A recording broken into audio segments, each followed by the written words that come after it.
Le RC Vannes qui recevait au stade de la Rabine le stade Montois pour essayer de conforter son maintien face à des Montois toujours dans l'optique de conserver cette seconde place au classement de Pro D2. Et ce sont les Bretons qui se mettent en évidence rapidement sur les extérieurs. L'arrière Anthony Boutier récupère ce ballon, le transmet à ses arrières pour son troisième ligne. Et à la conclusion, Gwenaël Duplain qui inscrit le premier essai de la rencontre, son 10e essai personnel de la saison. 7-0 pour Vannes face à Mont-de-Marsan après la transformation de Christopher Isenbeck. Des Montois qui vont réagir immédiatement. Les avants landais sont tout proches de la ligne et Carlos Muzio en deux temps va aplatir derrière la ligne après validation de l'essai par M. Delpy.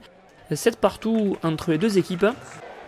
Une belle première période plutôt dominée par les visiteurs qui vont gratter ce ballon 22 mètres face au poteau.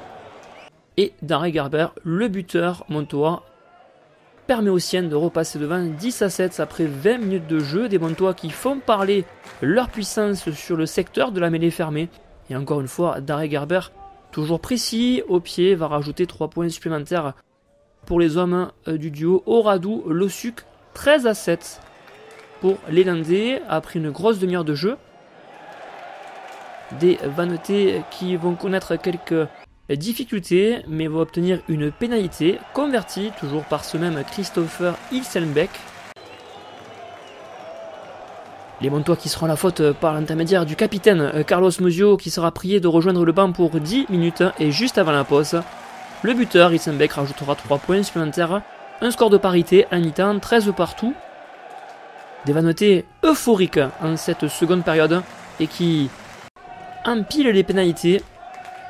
Les Montois sont très souvent à la faute et M. Delpy sanctionne les visiteurs.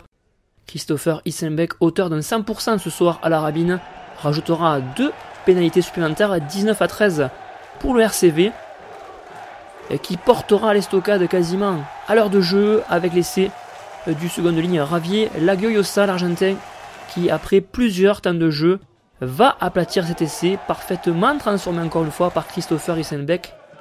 26-13 pour des Vannetais qui ne comptent pas en rester là.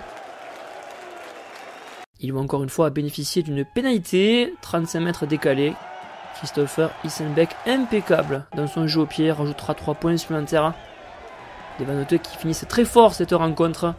Le jeu se poursuit sur l'extérieur et c'est l'ailier Kevin Bly qui transperce les rideaux défensifs montois pour l'aplatir.